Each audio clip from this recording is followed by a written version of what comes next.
உலக மக்கள் எல்லோருக்கும் வணக்கம். நான் உங்களின் ஜி கோபால் பேசுகிறேன்.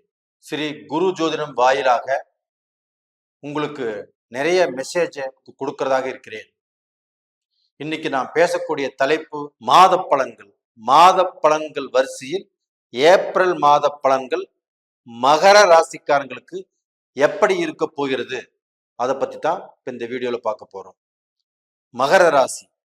மகர ராசிக்கு இந்த மாத கிரக அடைவுகள் அப்படின்னு எடுத்துட்டோம்னா, மகர ராசிக்கு 2ஆம் இடத்தில் சனி பகவானும் செவ்வாய் பகவானும் இணைஞ்சிருக்கிறாங்க. இந்த செவ்வாய் பகவான் ஆப்பட்டது 23ஆம் தேதி பயிற்சியாகி மீனத்துக்கு போயிடுவாங்க.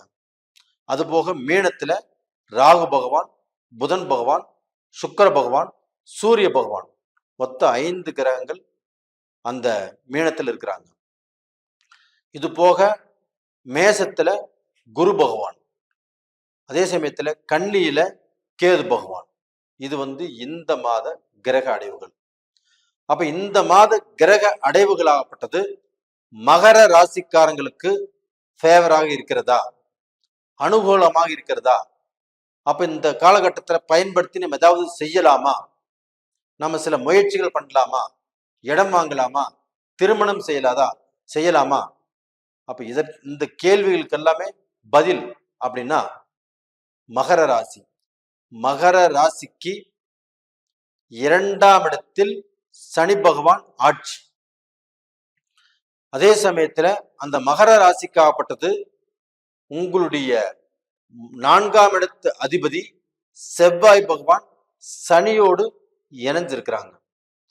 அப்ப இந்த இணைந்து இருக்கக்கூடிய காலகட்டத்துல சனியும் செவ்வாயும் கூட்டணியாக இருக்கக்கூடிய காலகட்டத்துல கண்டிப்பாக மகர ராசிக்காரங்களுக்கு நல்ல விஷயங்கள் நடப்பதற்குண்டான வாய்ப்பு இருக்குது.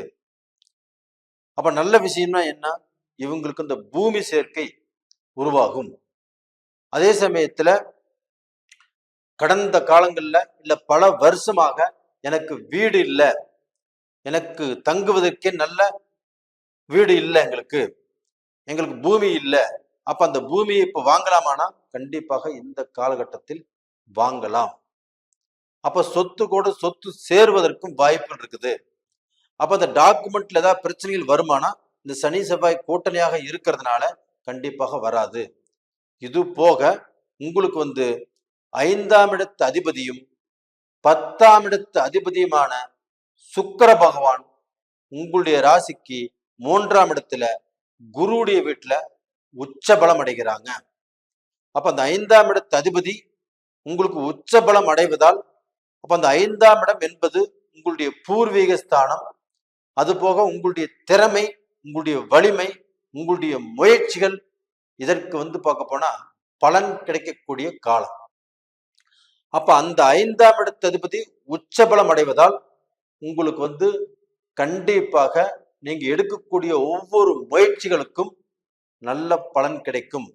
அப்போ வேலையிலாக இருந்தாலும் சரி, பிசினஸாக இருந்தாலும் சரி, திருமண முயற்சிகளாக இருந்தாலும் சரி, கடன் கட்டுறதுக்கு எந்த முயற்சி எடுத்தாலும் சரி, எந்த முயற்சியாக இருந்தாலும் இந்த சுக்கிர பகவானுடைய உச்ச பலத்தினால கண்டிப்பாக நல்லது நடப்பதற்குண்டான வாய்ப்புகள் நல்லா இருக்குது.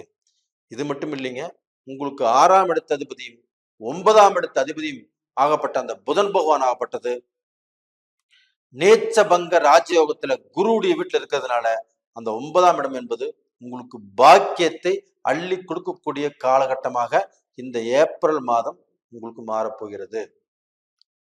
அப்ப இந்த ஏப்ரல் மாதத்துல பாத்தீங்கன்னா அந்த புதன் பகவான் ஆகப்பட்டது உங்களுக்கு நேச்சபங்க ராஜயோகத்தில் இருக்கிறதுனால ஒன்றும் கவலையே பட வேண்டாம்.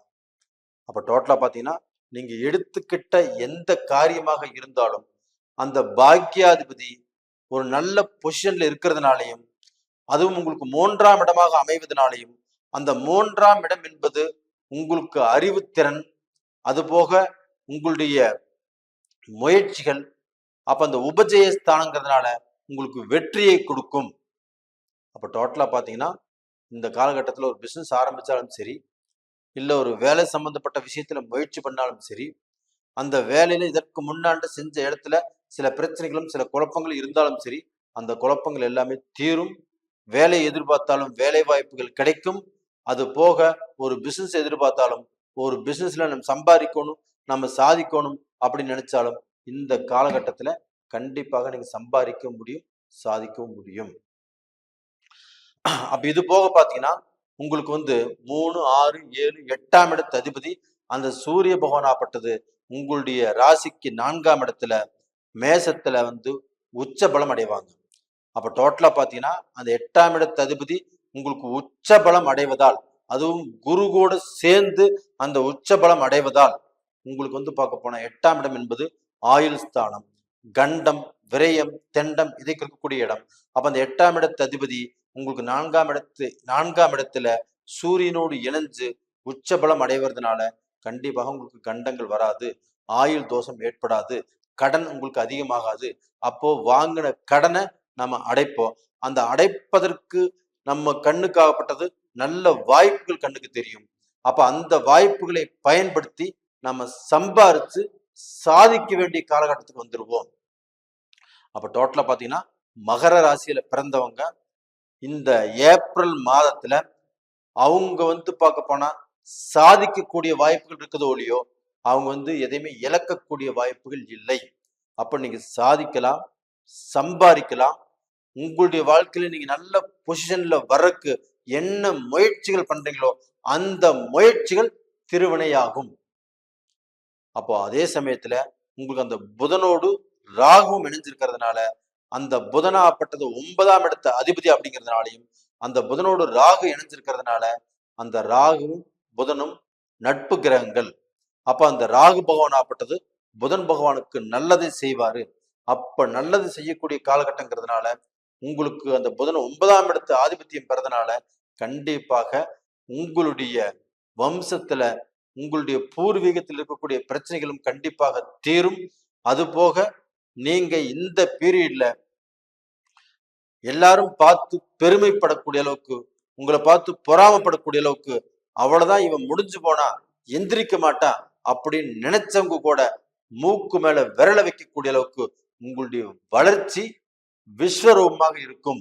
அப்ப டோட்டலா பாத்தீங்கன்னா மகர ராசியில பிறந்தவங்க அவங்களுடைய வாழ்க்கையில இந்த காலகட்டத்துல உங்களுடைய தலையெழுத்தை கண்டிப்பாக நீங்களே மாற்றி அமைச்சுக்கலாம் அப்படிங்கிற வாய்ப்பு உங்களுக்கு உருவாகும். அப்ப அது போக பாத்தீங்கன்னா உங்களுக்கு சுத்தி இருக்கக்கூடிய சொந்த பந்தங்களும் சரி, உங்களுக்கு நீங்க பார்க்க போனா வளர மாட்டீங்க, வாழ மாட்டீங்க, நல்ல பொசிஷனுக்கு வர மாட்டீங்க இப்படின்னு நினைச்சவங்க மத்தியத்துல நீங்க நல்ல பொசிஷனுக்கு நீங்கள் எந்திரிச்சு தலையெடுத்து நான் நல்லா இருக்கிறேன் அப்படிங்கிறத இந்த ஊர் உலகத்துக்கு காட்டக்கூடிய வாய்ப்புங்கிறது உங்களுக்கு வந்தாச்சு. அப்ப இதன் காரணமாக மகர ராசியில பிறந்த ஆண் பெண் எல்லாருமே நல்லா இருக்கிறதுக்கு வாய்ப்புகள் இருக்குது. அப்ப அதே சமயத்துல இந்த மகர ராசிக்காரங்களுடைய குடும்பத்துல சில சலிப்பு, சில சங்கடம், சில குழப்பங்கள் இருந்துச்சு. அந்த குழப்பங்களும் இப்ப தேரக்கூடிய வாய்ப்புகள் வந்தாச்சு. அது போக இந்த குழப்பத்தால எங்க பிரிஞ்சிருவோமோ, எங்க சங்கடத்தினால பிரிஞ்சிருவோமோ அப்படின்னு நினைச்சவங்களுக்கும் அந்த பிரிவுங்கிறது இல்லாமல் 2 பேரும் சேர்ந்து வாழக்கூடிய அளவுக்கு வாய்ப்புகள் இருக்குது. அப்ப டோட்டலா பாத்தீங்கன்னா இந்த மகர ராசிக்காரருடைய வாழ்க்கையில இந்த ஏப்ரல் மாதத்தில் நல்லா இருப்பதற்கு உங்களுக்கு எல்லாமே சாதகமாக இருக்கிறது.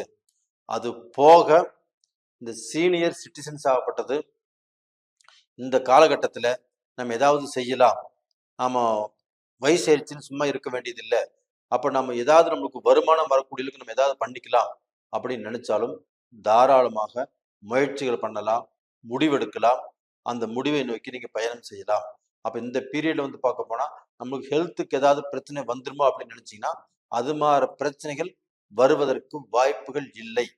அப்படியே இருந்தாலும் உங்களுக்கு அந்த ஜீரண கோளாறு இது வரைக்கும் வாய்ப்புகள் இருக்குது. அப்ப தின்ன சாப்பாடு உங்களுக்கு ஜீரணம் ஆகாமல் போவதற்கு வாய்ப்புகள் இருக்குது. அப்ப இந்த காலகட்டத்துல அந்த மாதிரி பிரச்சனைகள் வராமல் பார்த்துக்கிறது நல்ல விஷயம்.